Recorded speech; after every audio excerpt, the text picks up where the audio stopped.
Alhamdulillah, wassalatu wassalamu ala rasulillahi sallallahu alayhi wa sallam wa ala alihi wa ashabihi ajma'in. Amma ba'd, fa'udhu billahi minash shaitanir rajim. Bismillahir rahmanir rahim.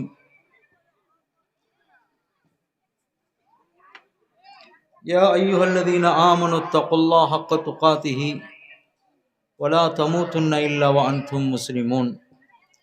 Sadaqallahul azim. தாருல் அர்க்கம் எத்தீம் ஹிஃபுல் மதரசாவுடைய 9 ஆண்டுகள் நிறைவுற்று தொடர்ந்து அல்லாஹுடைய கிருபையினால் செயல்பட்டு வருகிறது. மேலும் சிறப்பான முறையில் இந்த மதரசா செயல்பட மனம் நிறைந்து துஆ செய்தவனாக இந்த சிறப்பான விழாவிற்கு வருகை தந்திருக்கக்கூடிய உலமா பெருமக்கள் அனைவர்களையும், சகோதர சகோதரிகள் அனைவர்களையும் கேர்நகர் ஜமாத்தின் மூலமாக வருக வருக என்று வரவேற்கிறோம்.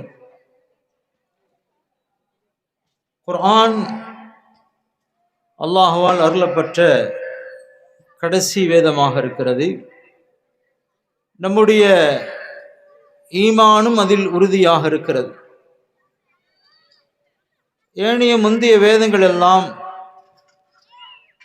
ஒரே சமயத்தில் அருளப்பட்டது, கொடுக்கப்பட்டது.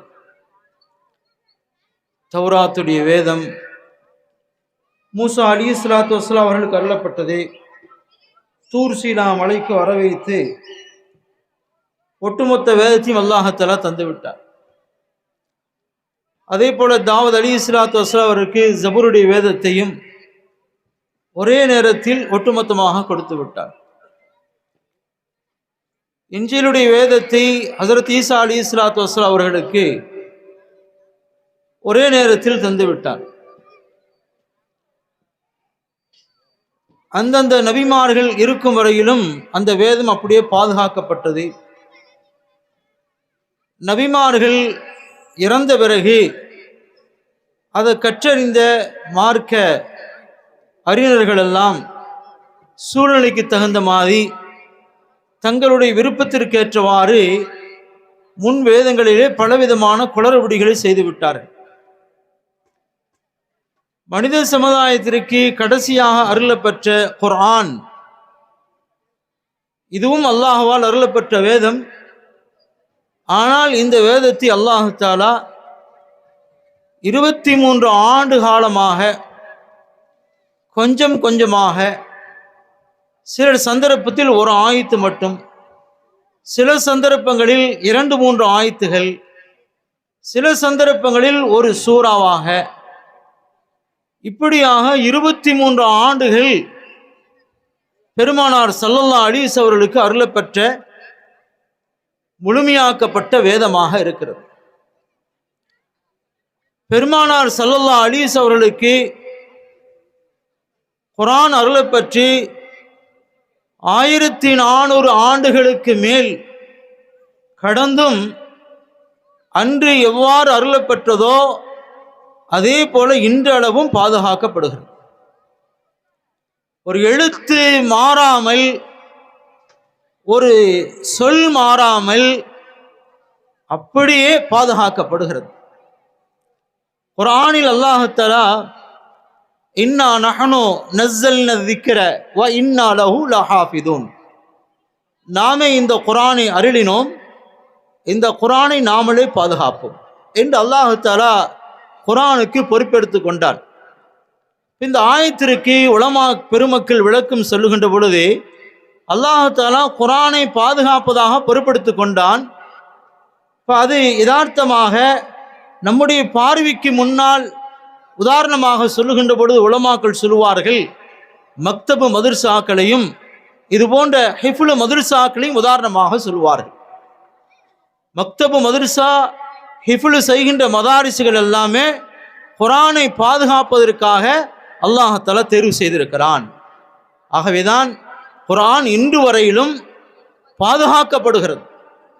குர்ஆன் உடைய செய்திகளை மறைப்பதற்காக அல்லது அதை ஒழிப்பதற்காக பெருமானார் ஸல்லல்லாஹு அலைஹி வஸல்லம் காலத்திலிருந்து எவ்வளோ முயற்சிகள்லாம் செய்தார்கள். ஆனாலும் அல்லாஹ் தஆலா பொறுப்பெடுத்து கொண்டதால் இன்று வரையிலும் அப்படியே பாதுகாக்கப்படுகிறது. இன்னும் கூடுதலாக சொல்ல வேண்டுமென்றால், உலகத்திலேயே சவால் விடுகின்ற ஒரு இறைவேதம் இருக்கிறது என்றால் அது குர்ஆன் தான். குர்ஆனை போல ஒரு வசனத்தை உங்களால் தயார் செய்ய முடியுமா? கொண்டு வந்து காட்டுங்கள், தயாரித்து காட்டுங்கள் என்றெல்லாம் பெருமானார் ஸல்லல்லாஹு அலைஹி வஸல்லம் காலத்திலே சவால் விடப்பட்டது.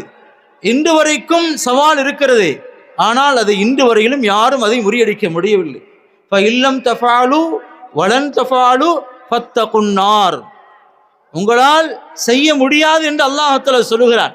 ஆகவே ஃபத்தகுன்னார், நரக நெருப்பை பயந்து கொள்ளுங்கள். ஆக குர்ஆன் என்பது மனித சமுதாயத்திற்காக கடைசியாக அல்லாஹ்வால் அருளப்பெற்ற வேதம். இந்த வேதத்தோடு ஒவ்வொரு முஸ்லிமுடைய ஈமான் ஆழமாக பிரியமாக நாம் நம்பியிருக்கிறோம். அதன் மீது அளவு கடந்த பிரியத்தை நாம் வைத்திருக்கிறோம், வைக்க வேண்டும். ரஷ்யாவில் கம்யூனிஸ்டுகள் ஆட்சிக்கு வந்த பிறகு எந்த மத அடையாளத்தையும் யாரும் பின்பற்றக்கூடாது என்று தடை செய்து விட்டார்கள். எந்த அளவுக்கு அப்படின்னா, மதம் சார்ந்த எந்த விஷயத்தை யாரும் பேசக்கூடாது, மதம் சார்ந்த எந்த கிதாபுகளையோ வேதங்களையோ யாரும் சொல்லக்கூடாது என்ற அளவுக்கு தடை செய்து விட்டார்கள். யாராவது 2 பேர் சேர்ந்து குர்ஆனை பற்றியோ அல்லது வேற ஏதாவது தொழுகை பற்றியோ மற்ற வணக்க வழிபாடுகளை பற்றி பேசினார்கள் என்று மற்றவர்கள் புகார் செய்தால் பேசியவர்களை கைது செய்து ஜெயிலில் அடைத்து விடுவார்கள். அந்த அளவுக்கு கடும் போக்கை மேற்கொண்டார்கள். சொல்லுவார்கள், எந்த அளவுக்கு அப்படின்னா, மத பள்ளிவாசல்களும் மதாரிசுகள் எல்லாம் மது விற்கக்கூடிய இடங்களாக, சீட்டாடக்கூடிய, அதாவது போதை பழக்கத்திற்கு பயன்படுத்தக்கூடிய இடங்களாக பயன்படுத்தப்பட்டது. இவ்வளவு கடின போக்கு மேற்கொண்டார்கள். ஆனாலும் இவ்வளவு கடின போக்கு மேற்கொண்டு 70 ஆண்டுகளுக்கு பிறகு அவங்களுடைய கொள்கையின் அடிப்படையில் ஆட்சி நடத்த முடியல. பிறகு ரஷ்யா சின்ன பணமாகி விட்டது, சிதறி விட்டது. இதெல்லாம் நம்ம கண் முன்னால் நாம் வரலாற்றுகளை படிக்கிறோம். பிறகு அந்த கட்டுப்பாடுகள்லாம் தளர்ந்து எல்லோரும் அவங்கவுங்க பிரியத்தின் அடிப்படையில் பல கோட்பாடுகளை பின்பற்றலாம் என்ற நிலை வருகின்ற பொழுது, அப்பிருந்த உலமாக்கள் ஒன்று சேர்ந்து 70 ஆண்டு காலமாக ரஷ்யாவில் குர்ஆனுடைய போதனை இல்லை, குர்ஆனுடைய போதித்தல் இல்லாமல் ஆகிவிட்டது. ஆகவே முஸ்லிம்களுக்கு மத்தியில உணர்வுகளை உண்டாக்குவதற்காக, ஈமானை உண்டாக்குவதற்காக மீண்டும் நாம் குர்ஆனை முன்னிறுத்தி இது போன்ற விழாக்களை ஏற்பாடு செய்து முஸ்லிம்களிடத்தில் ஈமானுடைய இந்த உணர்ச்சியை கொண்டு வருவதற்காக திட்டமிட்டார்கள். ஒரு நாளை குறிப்பிட்டார்கள். இந்த நாளை குறிப்பிட்டு அந்த நேரத்தில் இருந்த சில காரிகளை மட்டும் அழைத்து தொடர்ந்து குர்ஆன் ஓதுகின்ற நிகழ்வை நாம் ஏற்படுத்தலாம் என்று அறிவிப்பு செய்தார்கள். அறிவிப்பு செய்தின் அடிப்படையில் குர்ஆன் ஓதுவதற்காக அவர்கள் எண்ணி இருந்த எண்ணிக்கை விட ஏறத்தாழ 8000 காரிகள் வந்தார்கள். உலமாக்களே ஆச்சரியப்பட்டு போனார்கள். 70 ஆண்டு காலமாக மதரசாவோ மக்தவோ தொழுகையோ எந்த அடையாளம் இல்லாமல் இருந்த இந்த நாட்டில், ஆனால் குர்ஆன் ஓதுவதற்காக அழைப்பு கொடுத்த அந்த தேதியில் 8000 காரிகள் வந்தார்கள். அவர்களுக்கு ஆச்சரியமாக இருந்தது, எப்படி எங்கிருந்து உருவானார்கள் என்று சொல்லுகின்ற பொழுது வரலாற்று ஆசிரியர்கள் சொல்லுகிறார்கள், உலமா பெருமக்கள் தச்சர்களாக மாறி போனார்கள், டெய்லராக மாறி போனார்கள், டிராக்டரை ஓட்டக்கூடியவர்களாக மாறி போனார்கள், விவசாயிகளாக மாறி போனார்கள்.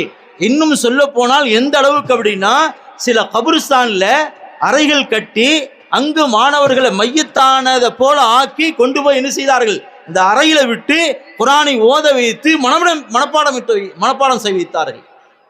இப்படியாக 70 ஆண்டுகள் எவ்வளவு கட்டுப்பாடுகள் இருந்தும் கூட குர்ஆனை மனனம் செய்யக்கூடிய ஹாஃபில்களை உருவாக்கி கொண்டிருந்தார்கள்.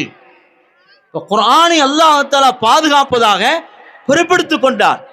எவ்வளவு கட்டுப்பாடு இருந்த அந்த நாட்டிலேயே 70 ஆண்டு காலமாக மறைந்து பல ஆயிரக்கணக்கான குர்ஆனை மரணம் செய்த ஹாஃபில்கள் உருவாக்கி இருக்கிறார்கள் என்பது வரலாற்றை நாம் படிக்கின்ற பொழுது அல்லாஹ் தஆலா இந்த மார்க்கத்தை பாதுகாப்பதில், குர்ஆனை பாதுகாப்பதில் எவ்வளவு அல்லாஹ் தஆலா அதற்கு முக்கியத்துவம் கொடுத்து பாதுகாக்கிறான் என்பதை நாம் நினைவில் கொள்ள வேண்டும். இந்த நேரத்தில் நம்முடைய உள்ளத்தில் நாம் உறுதி எடுக்க வேண்டிய நிலை என்னவென்று சொன்னால், இந்த குர்ஆனை நாம் நம்பியிருக்கிறோம். குர்ஆன் அல்லாஹ்வுடைய வேதம் என்று நாம் நம்பியிருக்கிறோம். இந்த குர்ஆனின் மீது நமக்கு அளவில்லாத பிரியமும், அதன் மீது உறுதியான நம்பிக்கையும், அதில் சொல்லப்படுகின்ற சட்டதிட்டங்களை எல்லாம் புரிந்து நாம் பின்பற்றுவதில் தான் அல்லாஹ் தஆலா நம்முடைய வெற்றியை வைத்திருக்கிறான். நமக்கு முன் வாழ்ந்த முன்னோர்களை பற்றி சொல்வதுண்டு. அவர்கள் நிம்மதியாக வாழ்ந்தார்கள், எல்லா நலவுகளையும் பெற்று வாழ்ந்தார்கள், கண்ணியமாக வாழ்ந்தார்கள். அதற்கு என்ன காரணம்? அவர்கள் குர்ஆனை பின்பற்றக்கூடியவர்களாக வாழ்ந்தார்கள். குர்ஆனுடைய சட்டதிட்டங்களை தெரிந்து கொள்ள வேண்டும், பின்பற்ற வேண்டும். அல்லதீன யுமஸ்ஸிகூன பில் கிதாப், அவர்கள் எத்தகையவர்கள் என்றால் அவர்கள் குர்ஆனை பற்றி பிடிக்கக்கூடியவர்களாக வாழ்ந்தார்கள், குர்ஆனுடைய சட்டதிட்டங்களை மதிக்கக்கூடியவர்களாக வாழ்ந்தார்கள், பின்பற்றக்கூடியவர்களாக வாழ்ந்தார்கள். ஆகவே அல்லாஹ் தஆலா அவர்களுக்கு உயர்ந்த அந்தஸ்தை கொடுத்தார். மௌலானா யூனுஸ் பாலம்புரி தாமத் பரக்காத்தும் பம்பாயில் வாழக்கூடிய ஒரு மார்க்க சிறந்த ஒரு அறிஞர் அவர்கள் இன்றும் ஹயாத்தாக இருக்கிறார்கள். அவர்கள் ஒரு விஷயத்தை சொல்கிறாங்க. சவுத் ஆப்பிரிக்காவுக்கு ஒரு நிகழ்ச்சிக்காக வேண்டி என்னை அழைச்சிருந்தாங்க. அப்போ நான் அங்கே போயிருந்தேன். இப்போ அங்கே நிறைய குஜராத்தை சேர்ந்த முஸ்லீம்கள்லாம் நிறைய இருக்கிறாங்க. நான் இதுபோல் தீனுடைய அந்த மஜ்லிஸில் பேசி முடித்து விட்டு சில நண்பர்களோடு நான் உட்கார்ந்து பேசி கொண்டிருந்த பொழுது அவர்களிடத்தில் கேட்டேன், நீங்களாம் என்ன செய்கிறீங்க அப்படின்னு. செய்கிறப்ப சொன்னாங்க, அதில் கணிசமானவர்கள் பைலட்டாக இருக்கிறான், விமானம் ஓட்டக்கூடியவர்களாக இருக்கிறான். இப்போ சவுத் ஆப்பிரிக்காவிலிருந்து ஜெர்மன் போன்ற நாடுகளுக்கு, ஜப்பான் போன்ற நாடுகளுக்கு 8 மணி நேரம் அவர்கள் விமானத்தை ஓட்டக்கூடிய பைலட்டாக இருக்கிறார்கள். இப்போ அவர்களிடத்தில் பேசி கொண்டிருக்கின்ற பொழுது 8 மணி நேரம் நீங்கள் பைலட் விமானத்தை ஓட்டணும் அப்படின்னா அதில் உங்களுக்கு சடை வராதா, சோர்வு ஏற்படாதா என்று கேட்கின்ற பொழுது அவர் சொன்னார்கள், பைலட் சொல்லாங்க, விமானத்தை ஓட்டுகின்ற பைலட்டு. இப்போ இந்த தரத்தில் நம்முடைய நிலை வேண்டும் என்பதற்காக சொல்ல வருகிறது. அந்த பைலட்டுகள் எல்லாமே சொன்னார்கள், நாங்கள் இவ்வளவு நீண்ட தூரம் பயணம் செஞ்சு நாங்கள் செல்லுகிறோம், ஆனால் நாங்கள் போகின்ற பொழுது, நாங்கள் பைலட் விமானத்தை ஓட்டுகின்ற பொழுது குர்ஆனை ஓதிக்கொண்டே இருப்போம். 8 மணி நேரத்தில் நாங்கள் போய் ஜப்பான்லேயோ அல்லது ஜெர்மன்லேயோ தரை இறங்குகின்ற பொழுது ஏறத்தாழ 15 ஜுஸை ஓதி முடித்து விடுவோம். பைலட்டாக இருந்தும் விமானம் ஓட்டக்கூடிய அந்த நிலையிலும் 15 ஜுஸுவை நாங்கள் ஓதி முடித்து விடுவோம் என்று சொன்னார்களா. இப்போ படித்து பட்டதாரிகளாக இருந்தும் குர்ஆனோடு அவர்களுக்கு இருந்த அந்த தொடர்பு, இந்த தொடர்பு தான் நம்ம இடத்துல வரணும். நாம எந்த நிலையில் இருந்தாலும் சரி, எவ்வளோ பெரிய பட்டதாரிகளாக நம்ம இருந்தாலும் சரி, எவ்வளோ உயர்ந்த பதவிக்கு நம்ம போனாலும் சரி, ஆனால் நம்முடைய நம்பிக்கை, நம்முடைய பற்று என்பது குர்ஆனோடு நம்ம நெருக்கமாக இருக்க வேண்டும். குர்ஆனை நாம் பற்றி பிடிக்க வேண்டும்.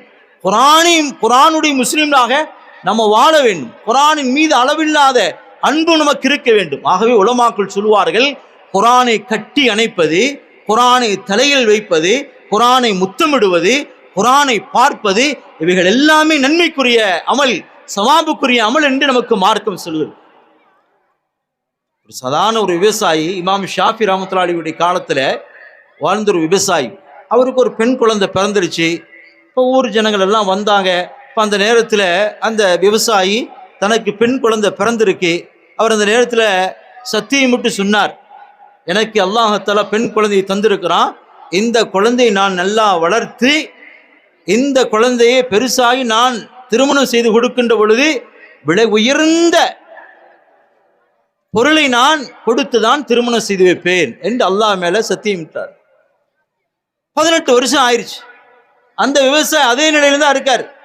ஆனா ஊர் ஜனங்கள்லாம் எதிர்பார்க்கிறாங்க, இவர் 18 வருஷத்துக்கு முன்னாடி சத்தியம் பண்ணாரு, தன்னுடைய பிள்ளையை நிக்கா செய்து கொடுக்குறப்ப விலை உயர்ந்த பொருளை கொடுத்துதான் நிக்கா செய்து கொடுப்பார்னு சொல்லியிருந்தாரு.